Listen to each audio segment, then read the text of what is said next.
Good morning.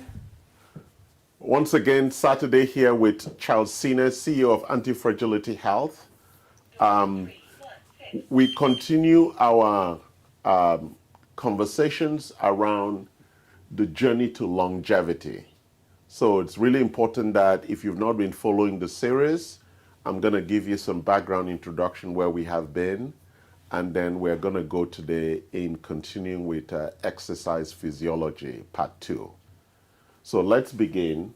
So our journey to longevity, which is really the focus of Anti-Fragility Health, we talk about health, vitality, and performance. They are actually focused around health span and lifespan.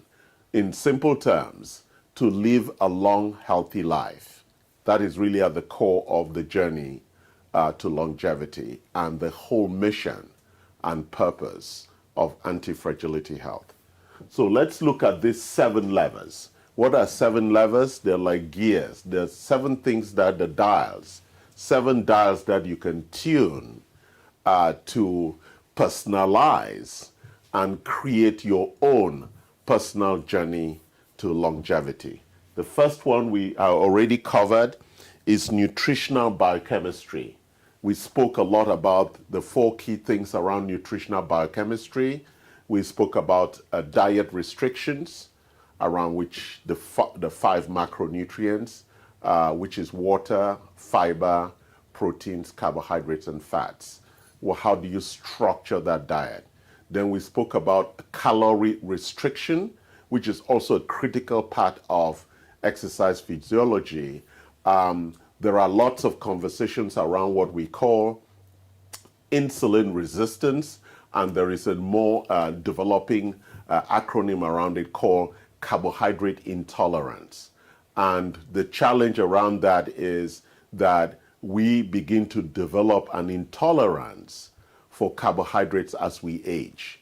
And therefore, a simple way of looking at it is how do we reduce high glycemic foods or reduce calorie intake as we age? So we put it very simply. The third one is intermittent fasting, and then the fourth one is complete fasting, which would then go on for a longer period. The second area we have covered is the implementation roadmap and maturity. We spoke about the whole concept of implementation around what we call discovery, which is the first step. It includes all your diagnosis. It includes an understanding of the outcomes of diagnosis, we call insight. Then there's the action planning step, and then there's the monitoring around that. And that's all around roadmap implementation. But again, there's maturity, which is that you start at foundation 1, foundation 2, maturity, and the levels of maturity that you achieve, and maturity 2, which is captured within that overall concept, or it's mastery, mastery 1 and mastery 2, which is really around the game and the rules.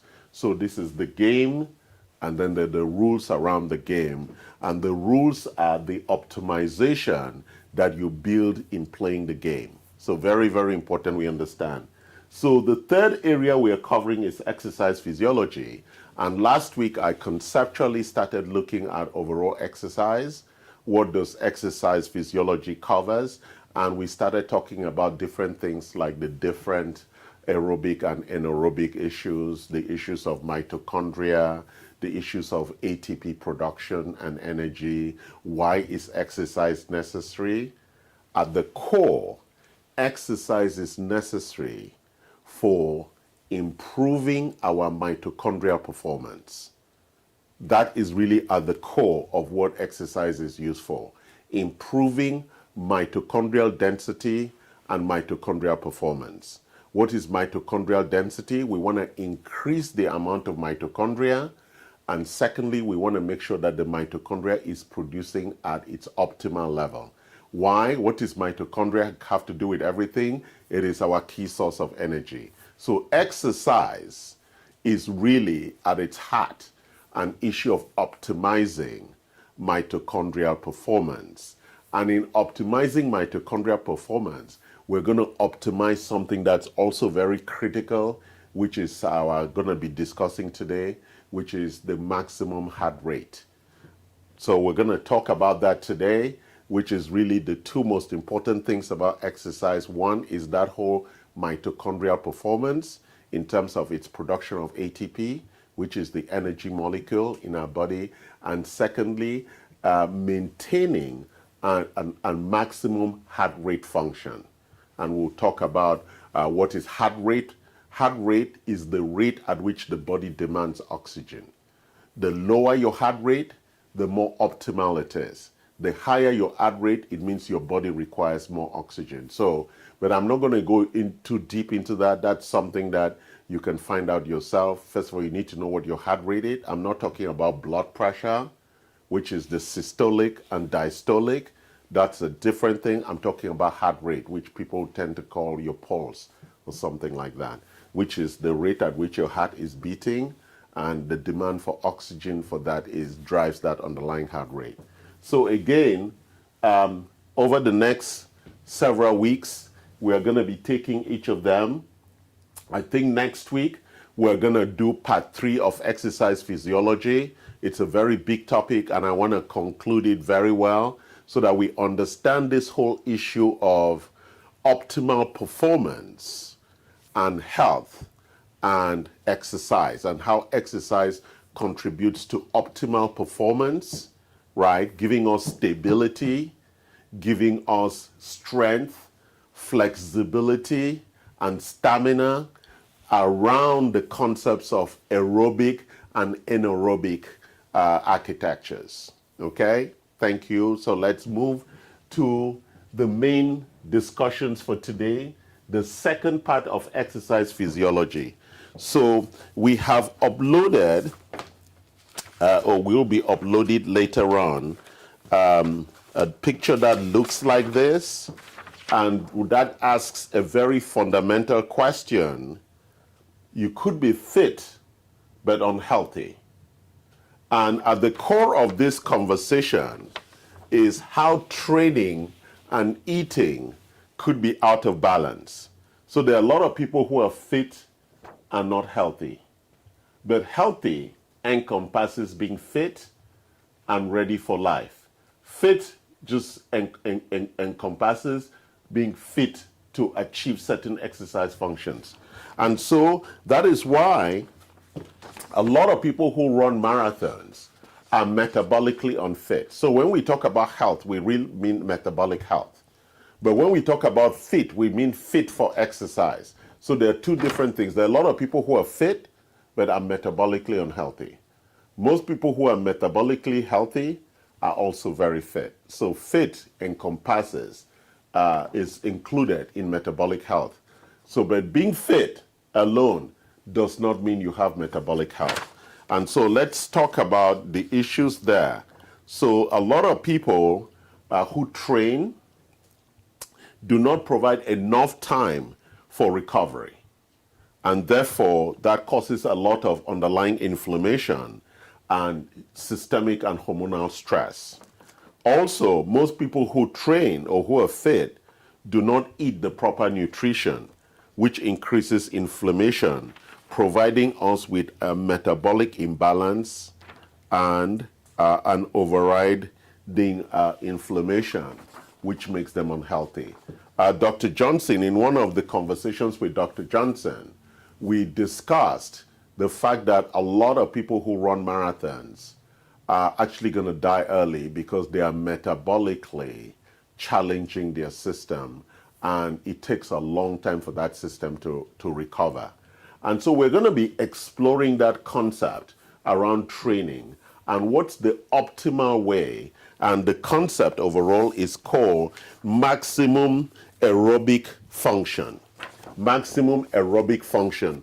We're going to be talking about maximum aerobic function, the formula for that, and how we find that maximum aerobic function, which is really driven, it's going to give us a way of building health and fitness while improving overall human performance, preventing injury, illness, and disease. And this guy, Dr. Philip Maffetone, has a website where you can download all this material, and also his book. You can actually get a soft copy of his book also, and it's called The Math Method. It's a personalized approach to health and fitness, and you can integrate it into the approach that we bring. He talks only about nutrition, exercise, and stress, but if you notice that we cover other things like sleep and detox and other things that it may not be covered in that methodology. But at the core of that methodology is this very important issue called maximum aerobic function. And he has the maximum 180 formula, which is heart rate monitoring for real aerobic training. So we're going to calculate what typically your heart rate, your optimal heart rate should be, and then we use that optimal heart rate to discuss implementation and how we optimize that optimal heart rate. So that is really at the core of today's conversation. So let's see how we calculate. So we start from the number 180. So I'm gonna work out my own calculation. So say I'm 65. So 180 minus 65 gives us 115, right? We are left with 115. We remove 10, we are left with 105. We remove 5, we are left with 100. We remove 10, we are left with 90. That becomes my maximum aerobic function or heart rate. And so if I am going to exercise, we're going to talk about this. It's important you understand how to calculate that. It doesn't have to be precise, because we're gonna talk about how you do the measurement and how you fine tune it, but it captures first your age. It reduces your age from 180. Then it reduces whether you have any chronic illnesses. And what could be a chronic illness? You're diabetic, high blood pressure, or heart condition. You don't have to be diagnosed. We have to just know that you have some clinical imbalances. And that clinical imbalances will require to make those reductions. And over time, as you get well and get better, your heart rate is going to go up. Your maximum aerobic function heart rate is going to go higher, because then those numbers will come up. If you've been injured, so we have a 5% reduction. I have some injury in my leg that I've been managing for some time. And then there's a measurement as to how long you have been exercising intensively. And when we say intensively, we mean about 4 to 5 hours every week. So I don't do that much exercise a week. I think I do about 3 to 4 hours overall. But if you deduct all of that, and this is just a rough calculation, you arrive at a heart rate of 90. That is the heart rate that I should achieve without moving into anaerobic. So we are looking at the maximum aerobic function without moving into anaerobic. And why conceptually do we want to do that? We want to do that because at the core of the aerobic function is actually the utilization of fat plus oxygen in the mitochondria to produce energy. That is really what we want to optimize. We want to make sure that the body is optimally using fat, right? It's taking the fat from wherever it's been stored, and it's using oxygen in the mitochondria and quickly producing energy on demand, right? And so we don't want to push ourselves to the extreme. We want to make sure that we are using optimally fat, burning. That's what it's actually an aerobic. It means it's using oxygen. Anaerobic means it's not using oxygen. It doesn't require oxygen. Aerobic means it's using oxygen to produce energy. Anaerobic means that it is not using oxygen to produce energy, a much more inefficient but a much more faster way to produce energy. So when do we need anaerobic? When we are running fast in high intensity training. In HIT, we are in anaerobic. When we are walking or jogging, we are in the aerobic space. So it's really important that we understand this difference. And what we have found, all research have found out that it is better for you to spend 80% of your training in the aerobic space and just 20% in the anaerobic space. This is how you achieve. Even the high performance athletes, that's what they do. They spend more time improving the heart rate performance without stressing the system. So the more you train the aerobic, what begins to happen is that your MAF, maximum arterial function, begins to increase. That means that without stressing your body, your performance is improving. That is your ability to burn fat, right? Your ability to burn fat and produce energy is improving.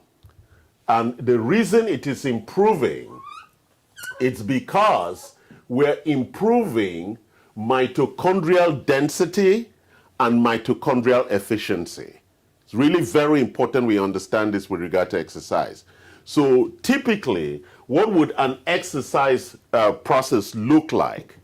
So if you're going to exercise for 1 hour, at least 80% of that should be walking or jogging, and 20% of that should be running. If you run too much, you are going to accumulate too much inflammation and stress, and therefore you need higher recovery. So it is important that you spend more time here where the system is not stressed, and this begins to get better because you keep increasing your maximum aerobic function. And how do you increase your maximum aerobic function? Because the more you are exercising in the aerobic space, the more you build mitochondrial density and mitochondrial efficiency, and therefore the more the body is producing ATP. The more energy is produced at that level. It's a very, very important concept.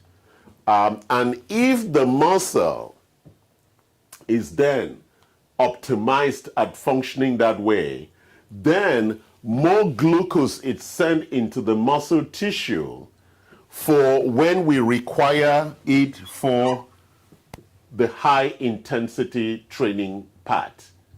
And therefore, it provides an overall healthy outcome because you're burning fat and using glucose optimally out of the bloodstream into the muscle, ending up with less lactate in the overall system. Lactate is not a bad thing. Lactate is being blamed for causing pain after exercise, but it's actually the free radicals out of lactate that do that, because we really can break down the lactate further to produce energy also. So really important. And so when we understand that, how then do we maximize our aerobic HR? So I said that when you continue to optimize your maximum aerobic function, you're actually maximizing your heart rate. And we do that because we increase the amount of oxygen that our body is then consuming as we are increasing our heart rate. Heart rate number combines with how much oxygen the body is consuming. So we want to make sure that the body is consuming more oxygen in the aerobic space.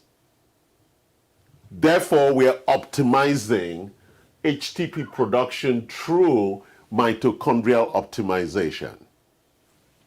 It causes less stress to the overall architecture, to our hormones, to the parasympathetic and sympathetic nervous system. it causes less stress, it improves, and it leads to improving us less chronic illness, less injury, and better performance. Also, that's what I meant. You walk and run faster and faster at the same heart rate, right? So we begin to find out that if my heart rate is 90, when I am walking or jogging, I want to increase that to 90. And even when I'm running, I want it to stay at the optimal. I don't want to go beyond that because I begin to go into anaerobic state, which doesn't give me optimal performance because it causes injury, stress to the system. So I wanted to stop there today. It's very, very important that we understand this. So our exercise regimen should be around 80% around walking or jogging and 20% around running on a daily basis to give us maximum aerobic function. That is what we want to optimize. We want to maximize our aerobic activity rather than the anaerobic activity, because anaerobic activity leads to a lot of stress to the system, requires more time for recovery, and causes long-term danger to our overall biochemistry and performance. So that's where I'm going to end today.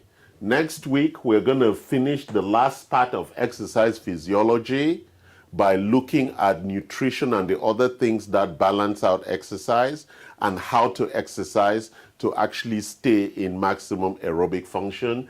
And then we will go to that very big topic, sleep. I'm not sure how long we're going to stay on sleep, but we're going to see what works so that we break it down appropriately. Thank you for joining us today.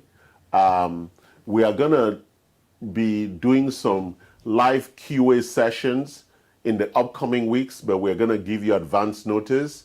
We're going to try and make sure that every Saturday, Pacific time, 10:30, we start this workshop, and then we can also do some Q&As for people who join us online. Or we can answer those questions also online on YouTube and on Facebook, where if you watch it later rather than live.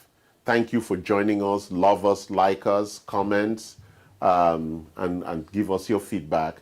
We deeply appreciate you joining, watching us, and learning from our series. Thank you again, and have